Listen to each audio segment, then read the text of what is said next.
11 بجے کا وقت دیا گیا تھا، لیکن اب سے کچھ دیر قبل یہ فیصلہ سنایا گیا ہے اور فیصلہ سناتے ہوئے عدالت کا کہنا ہے کہ چیئرمین پی ٹی آئی کی سزا کو معطل کیا جاتا ہے، نہ صرف سزا معطل کی جاتی بلکہ ان کو رہا کرنے کا حکم بھی دیا جاتا ہے۔ اور اس سے قبل جب ایوان نے گفتگو کی تو اشتر اوصاف کا یہ کہنا تھا کہ ابھی اپیل کے حوالے سے کیا ہوگا یہ کہنا قبل از وقت ہے، ساتھ ہی ان کا یہ بھی کہنا تھا کہ ہر کیس اپنی نوعیت کا ہوتا ہے، کوئی کیس دوسرے پر اثر انداز نہیں ہو سکتا۔ Referring to the other cases کہ جس کے حوالے سے چیئرمین پی ٹی آئی کہیں شامل تفتیش ہے، تو اس حوالے سے بھی اب دیکھنا ہوگا کہ کیا ان کیسز کا فیصلہ، اس کیس کا جو فیصلہ آیا ہے فی الحال اس پہ اثر انداز ہوتا ہے یا نہیں۔ ساتھ میں ان کا یہ بھی کہنا تھا کہ چیئرمین پی ٹی آئی کو اب ہر پیشی پہ حاضر ہونا ہوگا، نہ ہوئے تو ضمانت منسوخ ہو جائے گی۔ ہائی کورٹ کا فیصلہ اس کیس میں رہائی کی بات کرتا ہے، باقی کیسز میں نہیں کرتا ہے، اور اس وقت تفصیلی فیصلہ جو ہے وہ لکھوایا جا رہا ہے، حکم نامہ تحریر ہو رہا ہے،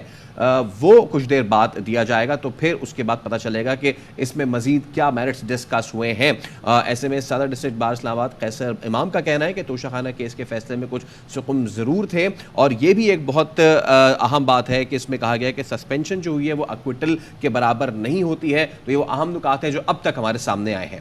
اور اس سے پہلے ماہر قانون بات کر رہے تھے اشتر اوصاف، وہ کہتے ہیں کہ دیکھنا ہوگا سزا معطلی سے کیا نااہلی ختم ہو گئی ہے۔ سزا معطلی کا مطلب جیل سے رہائی مل سکتی ہے، مگر سزا رہتی ہے، 2 سال کی سزا ہوتی ہے تو نااہلی 5 سال تک رہتی ہے۔ سزا معطل ہوئی ہے، ختم نہیں، نااہلی برقرار رہے گی۔ سابق اٹارنی جنرل کے اپنی ان کی رائے تھی، اور انہوں نے کہا کہ اپیل کی سنوائی ابھی اسلام آباد ہائی کورٹ میں ہی ہونی ہے، سزا معطل ہو سکتی ہے لیکن نااہلی ختم نہیں ہو سکتی ہے۔ تو 6 اس کیس کی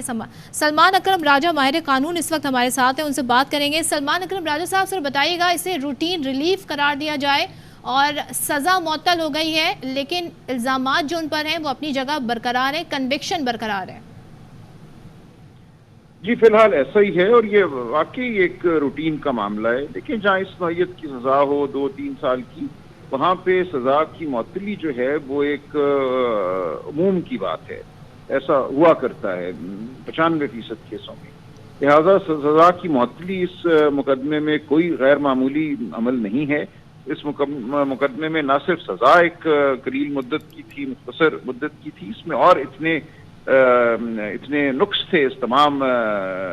فیصلے میں، اور جس طرح یہ ٹرائل کی گئی کہ کوئی اور میں سمجھتا ہوں اس کے سوا فیصلہ ہو نہیں سکتا تھا کہ اس